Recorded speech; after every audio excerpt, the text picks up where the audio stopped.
Bismillahirrahmanirrahim. Assalamualaikum warahmatullahi wabarakatuh. Alhamdulillahirabbil alamin. Syukur kepada Allah Subhanahu wa taala.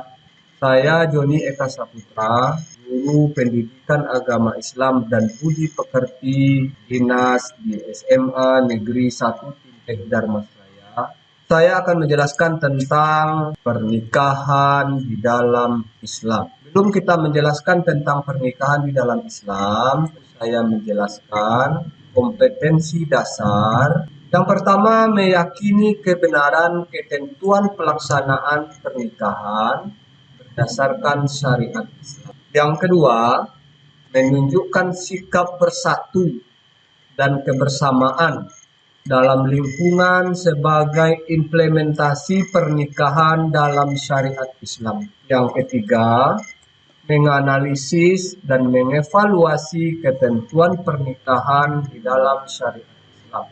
Yang seterusnya, menyajikan prinsip-prinsip pernikahan dalam Islam. Yang diharapkan nantinya untuk peserta didik setelah mengikuti proses pembelajaran dan menyaksikan serta mengamati video, peserta didik diharapkan dapat yang pertama meyakini kebenaran ketentuan pelaksanaan pernikahan berdasarkan syariat Islam. Yang kedua, menunjukkan sikap bersatu dan kebersamaan dalam lingkungan masyarakat sebagai implementasi ketentuan pernikahan dalam Islam. Yang ketiga, menganalisis ketentuan pelaksanaan pernikahan berdasarkan syariat Islam. Yang keempat, menelaah dalil-dalil tentang ketentuan pelaksanaan pernikahan berdasarkan syariat Islam. Yang keempat, menganalisis hukum pelaksanaan pernikahan berdasarkan syariat Islam. Selanjutnya, memperjelas rukun pelaksanaan pernikahan berdasarkan syariat Islam. Pada bahasan ini, saya akan menjelaskan tentang pertama, definisi pernikahan, baik itu secara etimologi atau secara bahasa, maupun secara terminologi atau secara istilah, atau menurut pendapat para ahli. Yang kedua, akan menjelaskan tentang dalil pernikahan, baik itu dalil yang bersumber kepada Al-Quran hadis maupun dalil akli yang bersumber dari perundang-undang. Yang ketiga, kita akan menjelaskan tentang hukum pernikahan. Apa itu pernikahan atau apa itu munakahat? Secara etimologi, pernikahan itu berasal dari bahasa Arab yang asal katanya nakaha, yungkihu, nikah, yang berarti ad-damu, berkumpul, atau al-jam'u, yang berarti bersatu. Sedangkan dalam bahasa Indonesia, munakahat berarti berkumpul atau bersatu. Berikutnya, apa itu munakahat secara terminologi atau secara istilah? Para ahli banyak yang berpendapat bahwa secara terminologi munakahat itu berarti akad yang membolehkan atau menghalalkan hubungan intim antara suami istri atau antara kedua pasangan dengan menggunakan kata angkah tuka yang berarti menikah, kemudian kata zawajtuka yang berarti mengawinkan. Sedangkan dalam Undang-Undang Republik Indonesia, makna menikah atau munakahat itu adalah ikatan lahir dan batin antara seorang wanita dengan seorang pria sebagai suami istri dengan tujuan membentuk keluarga atau rumah tangga yang bahagia dan kekal berdasarkan ketuhanan yang Maha Esa. Sedangkan secara istilah, munakahat itu berarti melakukan suatu akad atau perjanjian untuk mengikatkan diri antara seorang laki-laki dengan seorang perempuan, serta menghalalkan hubungan antara keduanya dengan dasar suka dan rela, serta persetujuan bersama demi terwujudnya keluarga atau rumah tangga yang bahagia yang diridhoi oleh Allah Subhanahu wa taala. Sebagaimana yang terdapat di dalam sabda Rasulullah yang diriwayatkan oleh Bukhari Muslim, yang artinya dari Anas bin Malik radhiyallahu anhu bahwa sahnya Nabi Muhammad Shallallahu Alaihi Wasallam memuji Allah Subhanahu Wa Taala dan menyanjungnya. Beliau bersabda, akan tetapi aku sholat, tidur, berpuasa, makan, dan memiliki wanita. Barang siapa yang tidak suka dengan perbuatanku, maka dia bukanlah dari golongan. Berikutnya kita masuk kepada dalil tentang pernikahan. Yang pertama terdapat dalam Quran surat Ar-Rum ayat 21 yang artinya Allah menciptakan pasangan untuk dapat kita nikahi agar kita cenderung dan merasa tentram dengannya.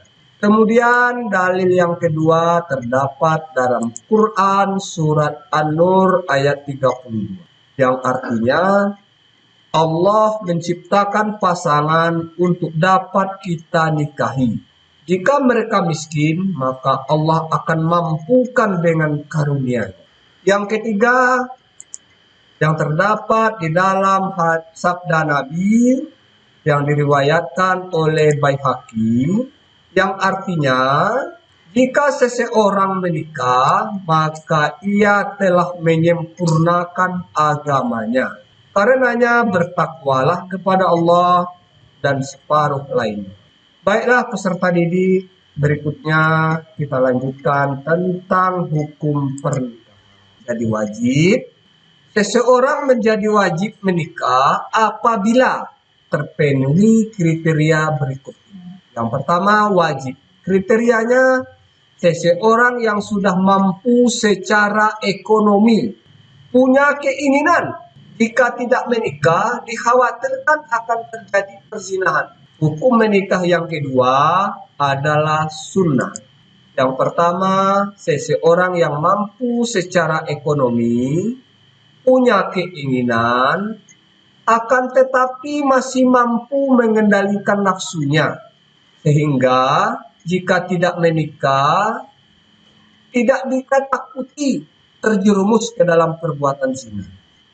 Yang ketiga, mubah, yaitu seseorang yang sudah cukup umur untuk melakukan pernikahan, namun belum ada alasan yang mendesak. Yang ketiga adalah makruh, apabila seseorang berkeinginan untuk menikah, namun belum mampu melakukan pernikahan dan belum mampu secara ekonomi, tetapi masih mampu mengendalikan diri dari tuntutan hawa nafsu. Yang terakhir adalah haram. Kriterianya apabila nafsu mendesak, tetapi belum mampu memberi nafkah, atau seseorang yang ingin menikah dengan tujuan ingin menyakiti istrinya. Berikutnya saya akan menjelaskan tentang syarat-syarat yang harus terpenuhi pada rukun nikah yang 5. Rukun nikah yang pertama atau calon pengantin pria. Dengan syarat yang pertama Islam, baligh, berakal, sehat jasmani dan rohani, laki-laki sejati, berusia minimal 19 tahun. Yang kedua, adanya mempelai wanita dengan syarat Islam, baligh, berakal, sehat jasmani dan rohani, wanita sejati, serta sudah berusia minimal 16 tahun. Yang ketiga ada wali nikah. Syarat wali nikah yang pertama beragama Islam, yang kedua mukallaf, yang ketiga sehat akalnya, yang keempat tidak fasik, yang kelima hadir dalam akad nikah, yang keenam tidak sedang ihram haji atau umrah. Saksi nikah. Syarat saksi itu yang pertama Islam, yang kedua dewasa, yang ketiga sehat akalnya, yang keempat adil, yang kelima tidak fasik, yang keenam hadir dalam akad nikah, yang ketujuh tidak sedang ihram haji atau umrah. Rukun nikah yang kelima ada ijab kabul. Ijab adalah pernyataan dari wali perempuan yang menyatakan bahwa dia menyerahkan anaknya untuk dinikahi oleh pasangannya. Kemudian kabul. Kabul adalah pernyataan menerima dari calon mempelai pria. Selanjutnya, nah ini dari awal tadi saya sudah menyampaikan bahwa wali itu ada bagian-bagian. Yang pertama wali nasab.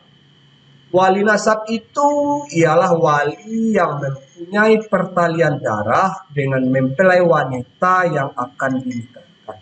Siapa-siapa saja dia nanti akan kita jelaskan. Kemudian wali hakim. Wali hakim adalah kepala negara yang beragama Islam. Di Indonesia, wewenang presiden sebagai pemimpin diwakilkan kepada Menteri Agama.